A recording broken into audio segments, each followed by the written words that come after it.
Huyu Jirongo alinitafuta jana. Alikuja kwa ofisi yangu, nilikuwa na wageni, and then he ambushed me. At UDP is having a delegates conference tomorrow, and I want you to be the chief guest. Nikasema mimi niko na shughuli mingi kesho, niko na mkutano ingine around the same time. But he prevailed the way he has always been prevailing from the days of YK92. Akasema mpaka ukuje. Nikamwambia mi kesho iko tena NDC ya PNU. But he said I must come even for just half an hour. Nimekuja. Baba amekuja. So now I thought, what do you tell the delegate of UDP? He had told me something about the philosophy, ideology of UDP, and I said, I'll just talk to them as Kenyans. So I'll put some little notes here which will guide me in what I want to tell you people. And I'm saying that we are honored to join you at your National Delegates Convention as you prepare to hit the road and help change Kenya in the August elections. Because this party shares our greater vision for a better Kenya, bringing the people together, I'm happy to associate with it. Great things happen when Kenyans come together. Today, Kenya, like many nations, faces numerous challenges as Hon. Sarah Jirongo has enumerated. Our economy is not strong enough to care for our people. But remember in 2002, things were just as gloomy, and we came together, and things changed. Today, our youths have no jobs. Our elderly are not adequately taken care of in retirement. Our agriculture is unable to feed our people and to earn us adequate foreign exchange. Teachers in our schools, just like the parents, are feeling squeezed. University academics and non-academic staff, doctors and nurses are all living in duress. There can be no doubt that this country needs a massive investment in sectors like manufacturing, infrastructure, healthcare, and information technology to create wealth and employment for our people. Virtually all Kenyans are caught in daily battles to make ends meet. Virtually all Kenyans are caught in a feeling that however hard they try, they just can't get a breakthrough. There can be no denying that the country needs massive efforts to promote and protect the small-scale businesses from unfair competition, particularly from foreigners. We equally need to address the issue of punitive taxation so that we promote, not punish, investment. We need a fair and transparent tax regime backed by a clean and efficient public service. We need a country with zero tolerance to corruption. A section of our leaders seem to believe that corruption is a right and a privilege that they must enjoy. However, ladies and gentlemen, wana UDP, these challenges are not insurmountable. They are not a reason for us to give up on our country and sell anger, hopelessness to our people. As I've said before, our country is ripe for a third and final liberation. You remember, the first liberation removed colonialism and brought independence to our country. The second liberation, which was also just as protracted, brought us a new and progressive constitution. Both were achieved through unity and a shared sense of purpose among Kenyans. Great things happen when we come together. The third liberation that we all agree needs to happen must bring tangible economic prosperity to our people in the clear pathway for upward social mobility.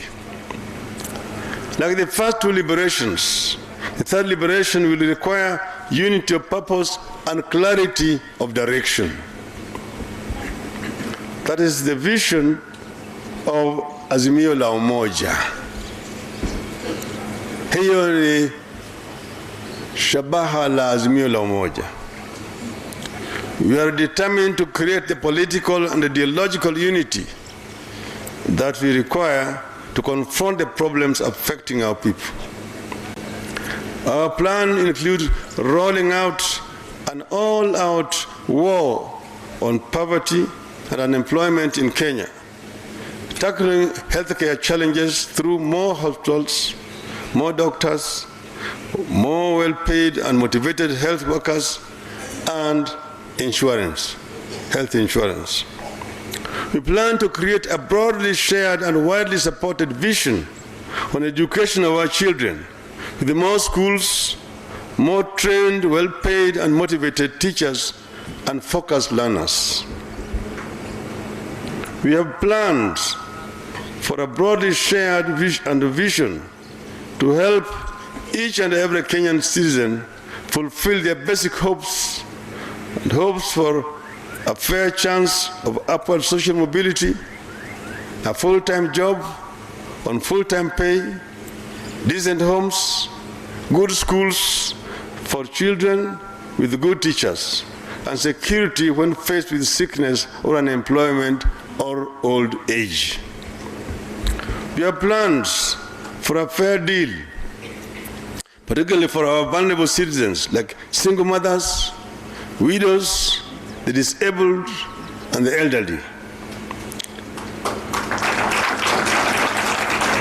Let me tell you, ladies and gentlemen, the Messiah came on earth and left over 2,000 years ago. For Muslims, it was 600 later when Mtume Muhammad came and went.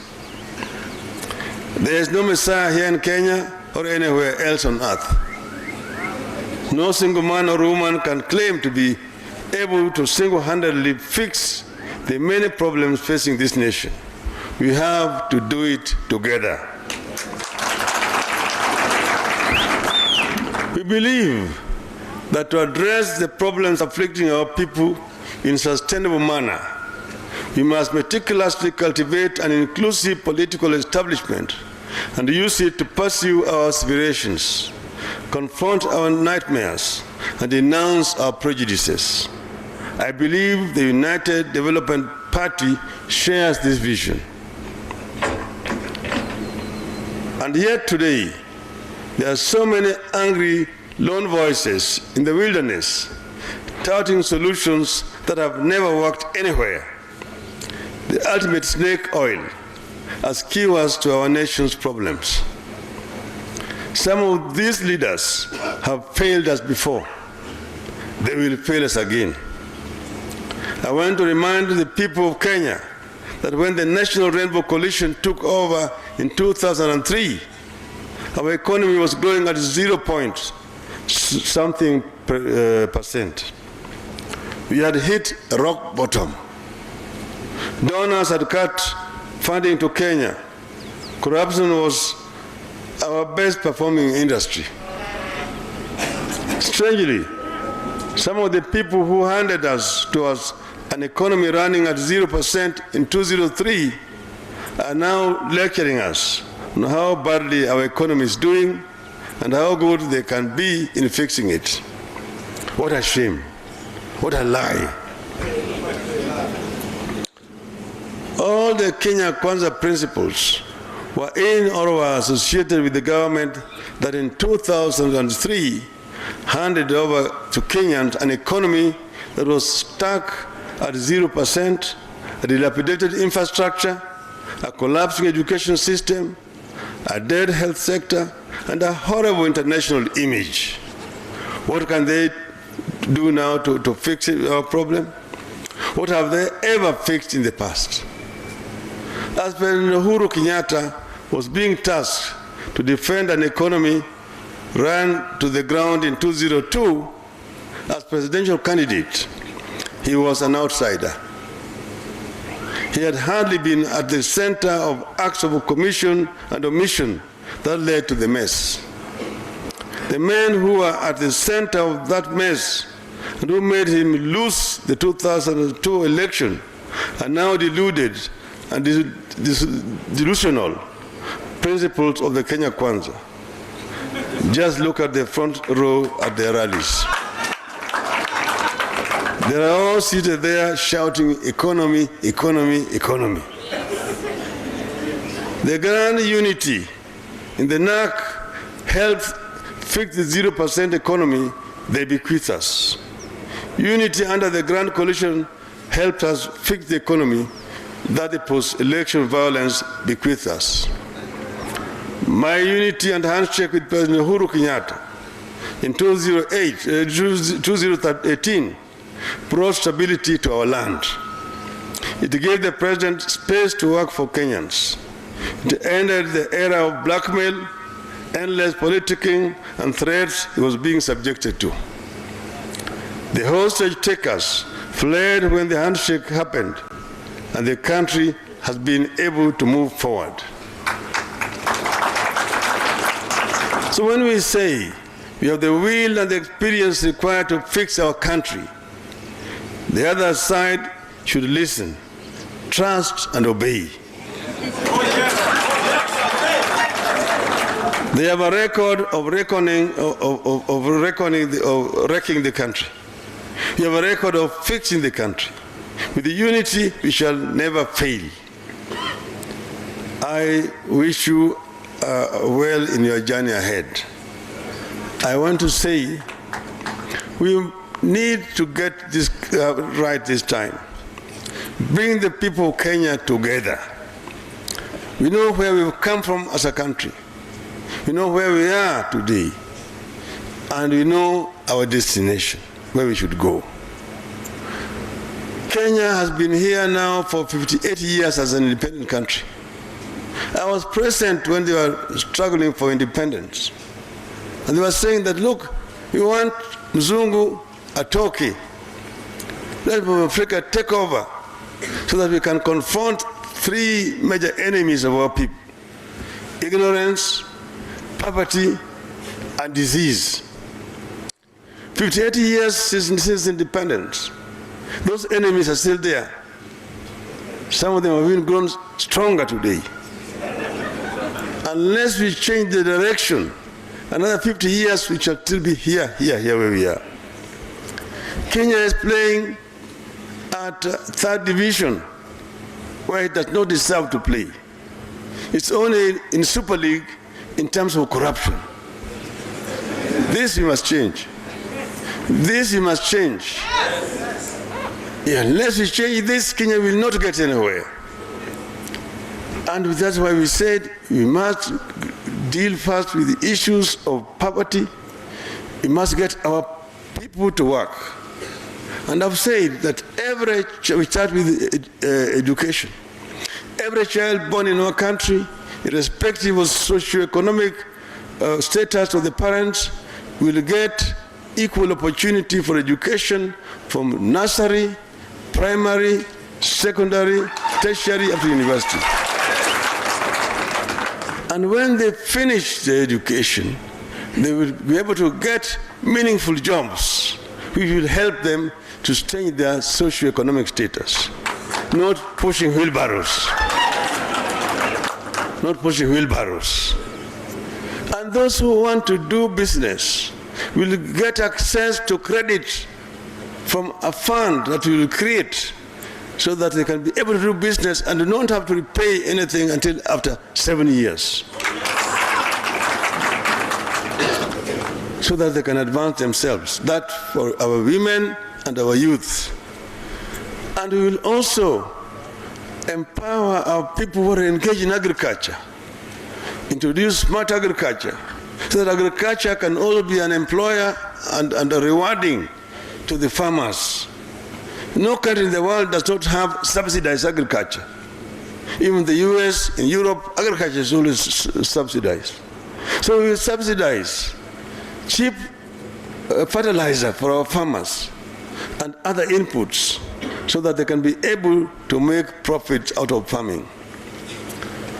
We will also ensure that we do a value addition to crops coming from our agriculture by creating industries, processing industries.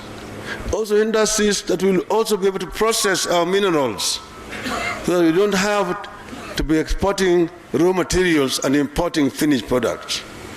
That is industrial Kenya. And we said, one county, one product. That will be there. We've also said that there are a category of Kenyans, single mothers, who are the single parents. They are the fathers and they are also the mothers. These women suffer seriously. The children themselves don't get equal opportunity for education.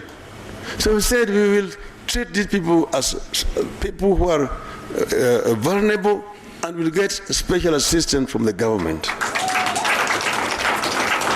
Healthcare is another problem. Many Kenyans die of treatable diseases. That those who are sick cannot afford to even buy medicine. They want to be admitted in hospitals, they're not allowed to be admitted because they have no money, which hospitals are demanding as deposits. Then some of them are remitted to the hospitals, they've been treated, but they're held hostage in hospitals until so much money is paid. And the bill continues to accumulate. And the hospital beds are more expensive than a 5-star hotel bed in a room in Nairobi. So all this, what is the solution? Before you go there, someone who has died in the hospital, was treated and died. The body is held hostage in the mortuary. So much must be paid before the body is released to those who are the bereaved. Shameful. So we changed it. What is the solution? What is the solution? Baba Care. Baba Care. Baba Care. We will ensure that each and every Kenyan citizen is in a health insurance scheme, universal health care program, which is comprehensive, so that when they're sick, they'll be able to be attended to even if they don't have money. That's what we'll do. Finally, there are those people who you call them the poor of the poor. Kwa Swahili, sio maskini, mafukara, hohehahe, hawindi. Not through their own selection, but because of circumstances and factors which have conspired against them.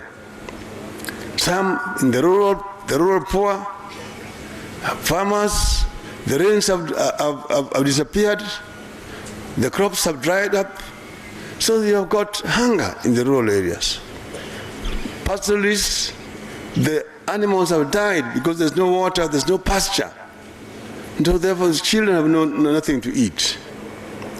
The urban poor, mwingine amepiga lami, ana chochote. Mwingine alikuwa anafanya kazi, amefutwa kazi. Mwingine alikuwa anafanya kwa kampuni nyingine, hiyo kampuni imefilisika. So they don't even have money to pay rent. These urban poor. In the US, in Europe, even in Brazil, even in India, even in Egypt and Namibia, these people are treated as vulnerable people. and they have got a social protection program to cater for these people. So we say that we will introduce a social protection fund in this country. And these vulnerable families without any income, will get from the government every month 6,000 shillings. Wanatangatanga wanasema, oh, baba anadanganya watu, hakuna pesa. Mimi nimeshakuwa waziri mkuu ya Jamhuri ya Kenya. Najua pale pesa iko. Najua pale hao watu wanapenya kila mara kwa mara na kuingia na kuiba pesa zetu. Mimi najua. Sasa ile wanaingia membamba kama sindano. Baada ya mwaka moja mefura kama kupe. Unajua? Nitaziba hizo mianya zote. Tutapata pesa ya kutosha ya kumudu hii mpango. Sawa? Sasa ile meiba pesa zenu, anabeba na gunia. Anakuja naye. Sasa mimi nataka kufanya harambee kwa vikundi vya vijana milioni 5. Vikundi vya kina mama milioni 5. Basi ya shule milioni 10. Ameingia kwa kanisa. Sasa yeye akawa Mkristo kushinda kasisi au askofu. Atufungulieni Nehemia 5 fungu 2. Inasema nini? Yeye amekuwa Mkristo kabisa. Ati askofu ana gari milioni 10. Mtu mmoja ana kila mwezi anatumia milioni 100,000 kwa harambee, mshahara yake ni milioni 2 peke yake. Hii nyingine inatoka wapi? Ni pesa yenu ambayo ameiba, sio? Sio? Simejua namna hiyo? Tutaziba haya yote, tutapigana na ufisadi katika taifa letu na Kenya itaendelea mbele. Asanteni sana. Mungu awabariki. Asanteni sana. Ningeomba viongozi wote wasimame kwenye picha tafadhali. Anastasia. Usiwe manamba wa matatu. Unasema twende na kisha hauendi. Tuko pamoja. Kama tuko kwa lazimio baba, sorry. Ngoja kwanza. Nilikuja hapa na viongozi Fred Gumo, tuko naye hapa Kangumu. Niko hapa na Mfuru Aburi, mwenyekiti wa MPU chama. Vile nataka mjue ya kwamba kesho wana Jubilee watakuwa na NDC yao, na kesho kutwa ODM itakuwa na NDC. Alafu siku hiyo wana Jubilee na wana ODM na wale vyama vyote ambaye wanaunga Azimio watakuja pamoja kuunda Azimio. Kwa hivyo Azimio hajaundwa. Mimi naalika UDP na Wiper na KANU wakuje tuunde Azimio pamoja. Asante sana.